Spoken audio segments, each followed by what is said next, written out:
Okay, so yes, hi everyone and welcome to Global Repositories for Frameworks and Standards for Digital Mental Health. We certainly don't have them at the moment. Do we need them? Probably. How will we achieve that? What criteria, so on and so forth. So there's a lot of questions here, but I think there's a great deal of potential for genuine outcomes in this space. So I'm Becky Inkster. Thank you all for coming to the conference in this session. As I was mentioning, this is very interactive, so please do feel that you can speak up. You can use the chat. All ideas are welcome. So we're going to use this session in a way that Chris, who I will ask to introduce himself in a moment, and Smriti also asked to introduce herself, they're going to help steer and create ideas. And I've got a couple of ideas of my own. But again, this is a very collaborative discussion. So yeah, Chris, I was wondering if you could introduce yourself, please. Thanks, Becky. Well, good evening from where I'm currently sitting at the moment, but perhaps good morning to everybody else. My name is Chris Boydskinner. I'm the Program Manager for Digital Mental Health Standards at the Australian Commission on Safety and Quality in Healthcare in Sydney, Australia. That's a bit of a mouthful, so I'll, from here on in, just refer to it as the Commission. So yeah, very grateful to join the conference today and talk about all things global repositories for standards and frameworks. My views on this topic largely come from the perspective of government. So my organisation is one of the portfolio agencies of the Australian Government Department of Health, and we're primarily responsible for setting the safety and quality agenda in Australia, and we've got a really long history of both developing and implementing different sets of safety and quality standards, and that goes across a range of different healthcare settings. For example, the acute hospital setting, the primary care setting, mental health and digital mental health. And more recently, we've embarked on a process to develop some standards around diagnostic imaging pathology. So there's a real spread and a real gamut of different kinds of standards that our organisation is responsible for.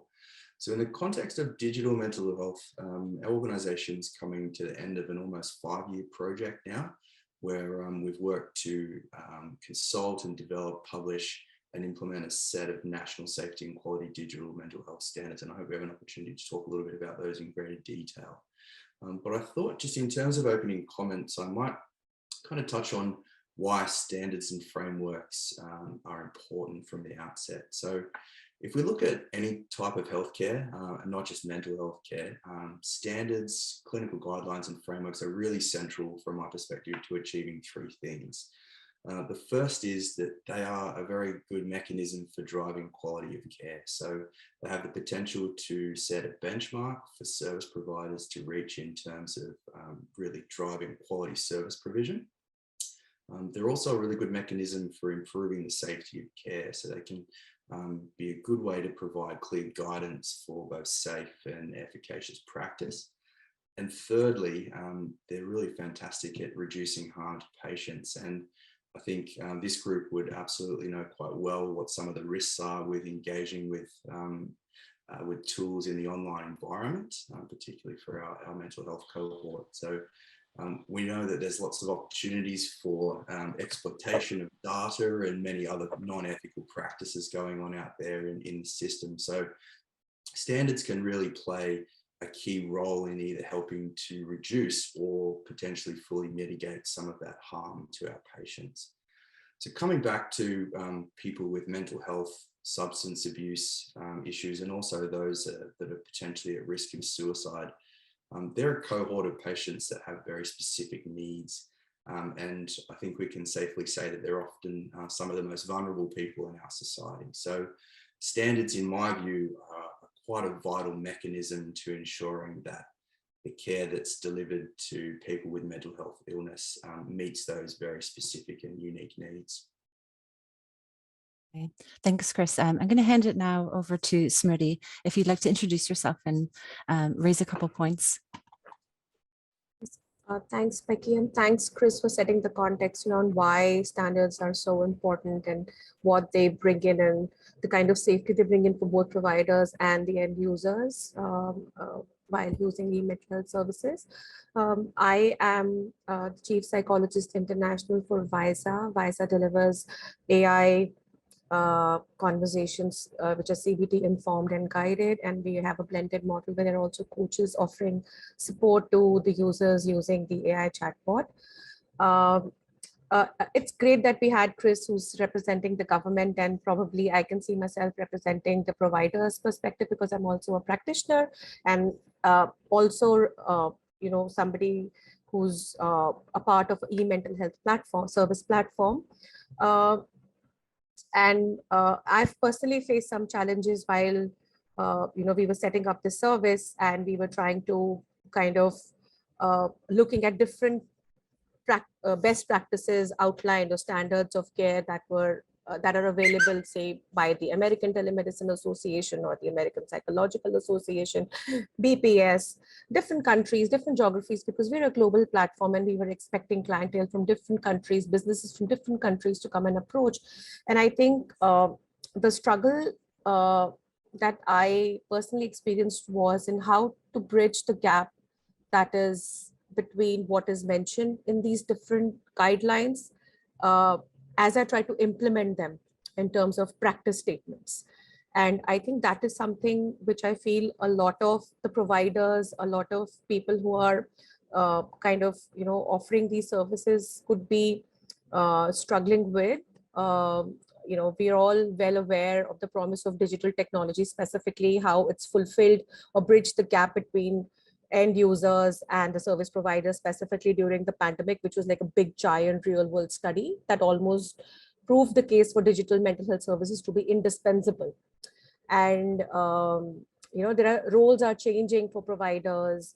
There are different kind of services coming in, service contexts that extend beyond conventional therapeutic and professional settings have led to situations requiring us to reflect if we need an evolving set of new ethical legal considerations. For example, do we need a new ethical guideline for practicing across boundaries, given that we're a much more global population now that we were earlier in time? Like there's data which says that there are 1.3 million people who travel for work every day in US alone, right? And also, I was reading through some papers on telehealth guidelines and gaps that exist between implementing a policy and framing a policy or a framework. Is that most ethical guidelines that are existing are focused on micro dimensions of telehealth usage, which makes sense as a guideline, particularly broad guidelines, like I was mentioning, as framed by the APA or ATA or BPS, and they're intended to be used across multiple settings. But this does lead to a scalability issue when guidelines are implemented into our everyday micro context of service delivery, right? And also, I think it would be helpful if there was some sort of a learning health system mechanism where we could be engaged in research together from the government level, from providers level, because there's also a longitudinal temporal element to implementing of a service when we start to a particular phase to which it starts showing some results, maybe some interventions that we are trying to bring in, for example, like the AI CBT model that we have.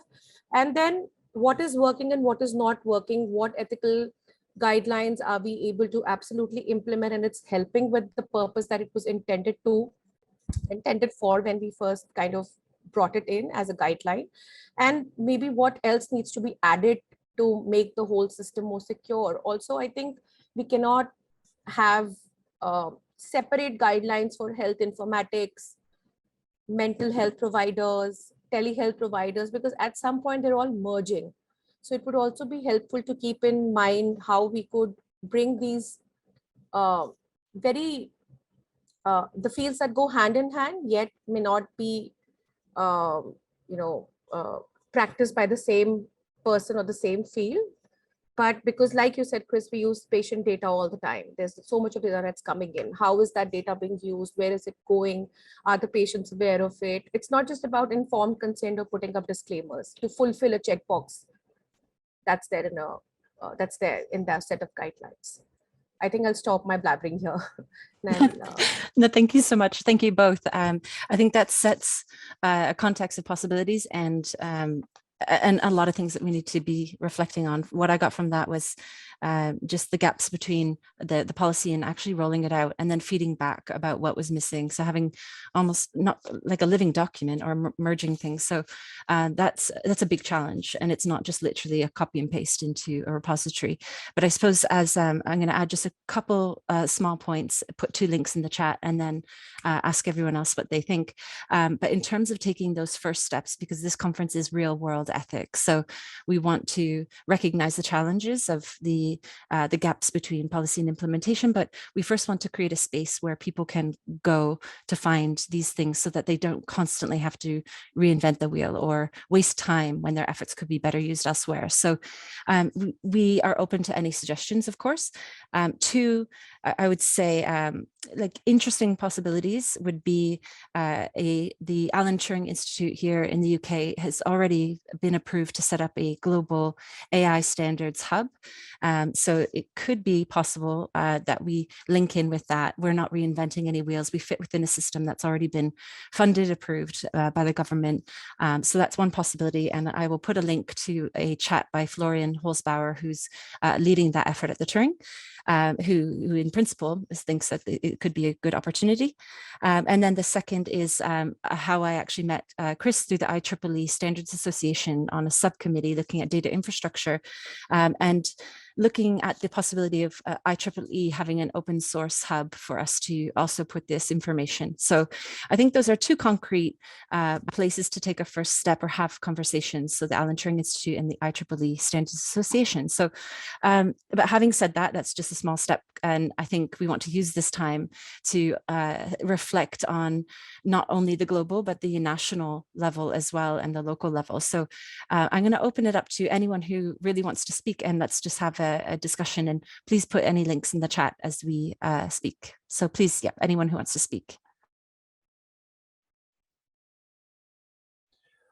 Smriti, I was just Jeremy. Hi, I'm in the UK. I was just interested. I'm a psychologist as well. I was just interested in your thoughts that the providers are merging, and I think it's kind of the sort of indistinct quality of the professions online, and the claims they make are really interesting. We've got people who represent themselves as various practitioners when they might not be trained or so forth. And I suppose I'm just really interested to hear your thoughts about the advantages and what I suspect are quite distinct disadvantages of the merging and the sort of camouflaging of individuals under a sort of professional carapace.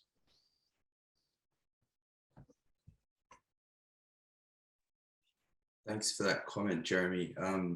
It's a real challenge, I think, and one that potentially doesn't have a very simple solution. And I think we've seen a lot of reports in recent times as people masquerading as therapists in big inverted commas who have the potential to do a lot more harm than good. I suppose I can speak about the Australian context. We have an Australian professional regulator who regulates clinicians and accreditation of clinicians. And so that structure is very well embedded. And so for folks that have a digital mental health service, we would expect them to obviously be doing that with clinicians who are registered on that list of providers, but potentially without any sort of broad sweeping regulation, doesn't really preclude people from undertaking those types of nefarious practices. So I guess a long-winded way of saying that it's a challenge that's recognised by governments, not only in Australia, but I imagine around the world, and no simple fix without any sort of broad regulatory mechanism around it. I'm just going to jump on that, Jeremy, because today at, I hope I get this right, yes, 2 to 3 p.m. we are spending a full hour discussing just that. So yeah, from 2 to 3, who can heal, therapist qualifications and verifications. So I think we can really dive into that space a lot. I guess from my own perspective, when we're talking about merging of providers, my take on this is that it's very possible if we come together. I've worked with multiple providers and we are able to do things like this API security initiative where we can start to show what good looks like. So, and that's not exactly linked to the global repository. So I want to kind of focus back on that space. But yeah, definitely check out the session if you can later today, 2 to 3, because there's a lot of ethics to unpack with that one. And Smriti will be there, and Kath Nibs will be there too. So, but any more thoughts on how we actually achieve this, and what would be the value? Oh, Matt, hi. Sorry, patiently have your hand up, and then Kath. Yeah, please jump in, Matt, then Kath. So I'm a service user researcher in the UK working on digital health, and yeah, so I think the standards are a good thing, and yeah, we talk about professions, and then there are the paraprofessionals as well, as tasks get shifted downstream, and you can see that there are tools to ensure fidelity to therapeutic models. So like Listen, with and then I've been in touch with that team, Tim Althoff, about the work they've done on measuring and improving empathy in online support forums. And there's something really dangerous in that, in terms of how people operationalize very complex psychological concepts. And so just as an example, in that, they found that only 1 out of 6 posts were empathetic. And then when they tried to use a support tool, there was a group of people who didn't like the suggestions and rejected it. But nowhere was there a consideration that about the double empathy problem, which is a phenomenon in autism research, where it's actually it's not that people with autism lack empathy, it's just that it's expressed differently, and it's the problem in neurotypical people because they're not doing any of the perspective taking themselves. They're just saying, "Oh no, you're disordered, and let's retrain you to be more social as we define it." So I think there's a really key point here about who says what good looks like, and making sure that all those voices, the stakeholders, not just the providers but the recipients, are involved in that conversation. So that's me. Sorry. Awesome. No, thank you, Matt. That's awesome. And Kath, you've patiently had your hand up. If you want to jump in. Morning. She says having all the technical things in place, like the screen cover. Anyway, I would certainly say that I mean, I'm in agreement with the idea of standards, mainly because it helps everybody work from the same level, if you like. What I would certainly say I've noticed in terms of technology and engineering is that we do have those levels of standards. So, for example, here in the United Kingdom, we've got the BSI, which are the British Standards Service. But what I also notice is even when you have a standards system, such as, let's just go with one in cybersecurity, which is ISO 27001, which is that a whole service approach to taking care of information and data and so on, that's not necessarily understood right the way across the board. So what I'm seeing in terms of the digital mental health, and of course, Becky, you and I have spoken about this at length in different aspects, is the whole profession would need to understand why we need these standards. And for me, that's the bit that's confusing, is when I try to approach membership bodies and I say, okay, this is why we need to have ethical standards and we all need to understand why we need to put these in place, what I'm often met with is a lack of understanding about technology and the risks it poses and why we need to consider those, because, you know, the phrase I often use is police are taught to police, teachers are taught to teach, and therapists are taught to talk. They're not necessarily taught about digital mental health and what that means in terms of the digital. So there's many books out at the moment about how to deliver digital mental health, but not what the digital aspect actually means, and data and those kind of risks that we've been talking about at the level of ethics and as Smriti said, where that data goes, who's got hold of it, what you then communicate to the person you're working with, how you then validate it, and of course later on we'll talk about that. But it's that idea of why. So I think there is a lack of understanding about digital technology outside of, I'm going to go, the IT guys. Yeah, I think I agree with Kat, and I think this is one of the gaps that needs to be filled, whether it's with some sort of training, or if we have a global repository that we are talking about, could we have some sort of a general training for providers to understand it better as well? Why the need itself? I think that's a very I think it's a big gap, because we do a similar training for providers when they join our platform in information security and management systems, and privacy and information security, both ISMS and PIMS. And we've seen how they actually start valuing the processes that we've set in place, which at any other point in time they may have seen as an extra task or an extra burden. For example, redacting certain information from conversations because they're private or they're identifiable. It may have seemed like an extra step to do by therapists or coaches who offer services on a text-based platform. But because they have had that training when they onboarded, during their onboarding, they really value it, and they appreciate that they are being able to help with maintaining security and privacy for the platform and the user.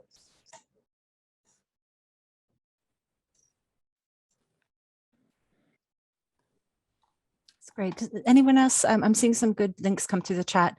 Data hazards. I believe that's like Nina and colleagues. So that's a nice one. Again, that could be something to go in the repository. Yeah, I was asking them whether they were going to collect industry-specific risks and precautions for potential misuse of tech. I know that they framed it as data science and algorithms, but I think there's something very useful there, just in what they've done as a way of opening the conversation to the wider stakeholders.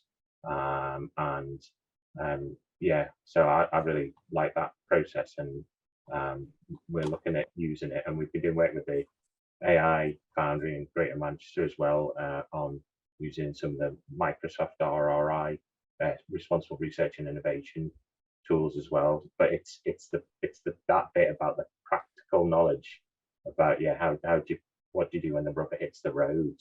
I think that's missing, and that's where the kind of collective learnings really would come in, but that requires a kind of an openness to people sharing lessons learned and things that have gone wrong, which doesn't always fit with managing your stock price, for example, or other stakeholders' considerations. Definite good points, Matt. Yeah, definitely check that link out. So Nina and her colleagues, they ran out of time, but they wanted to do a data hazards video for the conference. So yeah, I love that. I'm a data scientist, so I know I lean that way, but yeah, it's really, really good. I'm glad you dropped that in there. And I see some other hands, so please, yeah, go ahead and speak up. Marianne, I think. Hi, yeah, just a quick one, just to say that I agree totally with the need for standards. Sorry, I'm Marianne. I'm from a company called Silver Cloud. We do digital CBT. But just to say, I was lucky to be part of the Turing Institute, some of the workshops to develop the frameworks, and it seems like the work they're doing is really good. And just, I suppose, just from the industry side of things, there was a little bit of there's a bit of preaching to the converted. The people that care about this are the ones trying to develop the standards, and how do we share it out to those that are less willing. And then also, just from the industry point, how time consuming it is, and sometimes that can be a blocker maybe in some industry. And so it just concerned me, because even for ourselves, we'd be, you know, from a research background, and ethics has always been really important for Silver Cloud, but you know, I could see it's time consuming to build that into the process. And so it's just something to flag for whenever it gets more widespread, which is what we'd hope, I suppose, that it would. So true. Really good points. I think that's part of the thing that excites me the most, actually trying to frame it in a way to say, actually, no, this will be good for you. But they're really good. Yeah, I love that term blockers. That it kind of excites me in a way, because I feel like we can flip things around and they can see the good. But thank you. They're really important points. Anyone else just checking for hands? Otherwise, just jump in. Yeah, I was just going to say, Becky, from very early on in the consultation process, when we developed our standards, we acknowledged from the outset that there is this really broad spectrum of service providers. You can have sole practitioners providing, you know, one-on-one psychological services via video conference, right up to these, you know, really large, well-funded, fully integrated services who might have apps, you know, online platforms doing CBT work. To a whole range of different types of programs. And it's, you know, as Marianne said, it can be very intensive from a resourcing perspective to try and get the little guys to be able to firstly implement them. And then there's all sorts of different manpower costs and also other, you know, direct financial costs with trying to implement and continue the maintenance of it as well. I think there needs to be a really clear set of implementation tools that accompany any kind of standard. So maybe there is scope, if we're thinking about a collection of different types of standards or frameworks, to have a space with useful implementation tools that might set out some cues on how to manage your information or your cybersecurity arrangements, and point to some other resources that are available to support smaller providers to do that. It's one thing to have a set of standards that's readily available, but if you don't have any guidance on how to implement them, then that can be a real challenge, particularly for the smaller players in the game. Yes, I think that's such a valid point, Chris. That's almost coming back to what I was saying about the challenges and the gaps that exist between, like, we started, the standards were there, yes, having it at one place would be really useful because it reduces a lot of time and effort in looking up different kind of standards that would be applicable to e-mental health specifically. So having a global repository would really help make a provider, a platform, a start at least. And with, if there are implementation tools like you're saying available that can help providers, say for example, with the need assessment of what is it that I need for my organization or for my providers, that would then really assist in also using these standards in a more useful way, helpful way. Like we did get help in making that start, and it definitely takes a lot of time, money, effort, everything to then develop your own SOPs and your own best practices, considering what services you're offering, what technology you're offering, what kind of data you're collecting, keeping all these points in mind. So it really will help with at least making a good start with having everything in one place, and then also some tools that could help providers, platform, startups, e-mental health providers to kind of assess as to what they could use from these frameworks, which is most applicable to them, what parts would be most useful to them. And EMIC, which is an organization based out of New Zealand, e-mental health collective, I'm a part of it, and I think I won't speak for Dr. Anil, but I know he'll be excited to contribute to the global repository framework, and also with kind of working on any sort of need assessment tools or implementation tools as well, because this is something that we're currently working on as we try and frame the second version of their ethical position statement right now.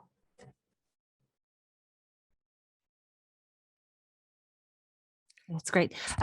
So I've just noticed that we've got 8 minutes left. So if the conversation is, if we're still flowing, I will put the link back in and we can all jump back on. I think I've upgraded my Zoom, which I've got to yeah, I have a different account for this, so I might have clicked the wrong link, or I'll explore that. But yeah, just to let you know, we have 7.5 minutes to keep going, and then I'll put the link in the chat again. But thank you so much, Smriti, because that's really important in terms of just knowing who is willing to at least try to begin to give time to this. I personally will give time, absolutely. It would be under my hobby section. So I'm happy to yeah, dedicate and volunteer my time for this. And of course, others, just let us know how you'd like to commit. And thank you for putting all of these links in the chat, because we can explore these, or if you'd like to cover things, please do, but I'll save the chat as well. Any other hands or any other thoughts? Yeah, maybe just some thoughts on the importance of actually bringing something like this together, Becky. When we had the conversation a couple of weeks ago about the conference and that this was going to be one of the central points of discussion, I thought that, you know, one of the real fundamental value propositions of bringing a global repository of digital mental health standards or frameworks really is an opportunity for us to support knowledge sharing between jurisdictions, being a global repository, obviously. And we're quite lucky in Australia to have quite a mature standards environment. We've had a lot of different clinical and safety and technical standards in place for a long time, and I think the healthcare sector more broadly really appreciates that, and they've quite welcomed standards as you know, as a benchmark for care delivery, if you like. But I think in terms of sharing some of those lessons, and also in the spirit of collaboration, I think it's important to have a repository like this to be able to support jurisdictions that might be just starting their journey in this space, and also others that are just sort of coming up in the health tech sector in the way of startups. So I think we've got this really wonderful opportunity to you know, present a central place for resources and really encourage this adoption and adaptation of existing standards, which have been tried and tested. So I think this principle of knowledge sharing is really very central to bringing a project like this to life. I totally agree. I had a good conversation with a provider from Kenya, and they're really early days with matching people with providers or therapists. And when I started to get more technical about how you could use technology to verify using facial recognition, and how did they feel about that? And it was just way too far into the future. They were just thinking about the treatment gap and how they could even find the therapists, or, you know, the very, very beginning. So I think we need to think about that aspect a lot as well. But in some ways, there could be a really a great side of it, of leapfrogging and just getting in there early. And so if I agree, getting cybersecurity up and running early is expensive, it's difficult in some ways. I'm sure Kath will weigh in on that. But you know, making your APIs secure so that we don't see what happened recently in Japan, you know, 2 days ago. Some of these things from the, you know, security by design, I think if we get even the SMEs involved, it's really important, because hackers, you know, they're soft targets, SMEs, and it doesn't mean that they're not collecting really sensitive data just because they're small. They could be collecting super sensitive stuff, but just not be big to have the budget to tackle that. So oh, and I will put a link in the chat. Sorry, I didn't give context about what happened in Japan. So there was an API attack on a digital mental health provider, and it's a shame, because I'm starting this API security project. We've got Wysa and SilverCloud are both in this project, and we want to just help show what good looks like, and help enhance the security of APIs. So I'll drop that in the chat. We've still got 3.5 minutes left, so please, anyone who wants to jump in, but I'll go find that link.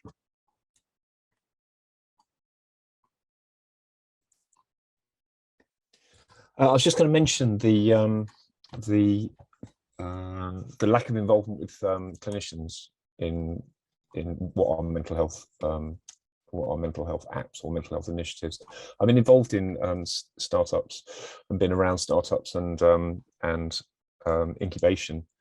incubators, and and people can have the idea of disruptive technology and think, oh, this is great, but they're actually doing things that are really stupid, or actually don't actually have the basis of any sort of clinical research that's been validated over the last 100 years, and with no sense of why they're doing it and how they apply it. They've got a smart idea and saying they've got a unicorn, you get the same old stack when they're doing sort of pitching, but actually the lack of clinical involvement in some of these startups is worrying, I think, and also the lack of access to really high quality security routinely in SMEs for startups, and actually being able to get the opportunity just to be able to plug into very good security and knowing what it is and having approved things that will protect what is got to be almost a state interest to a disruptive opportunity to actually get involved with data in mental health, which is just wholly vulnerable. And I've just had a terrifying listen to one of the lectures about synthetic data and the opportunities, but also the real worry that actually we can falsify data and actually do really, really worrying things, and disrupt the entire industry, and let alone the opportunity for distressing individuals. So I think good access to clinical, good access to security, and having those standards baked into startup common sense. Can I come in on that, Jeremy? I think what I've found with a lot of practitioners is they don't actually know what they're supposed to be testing or creating, or, you know, often setting up.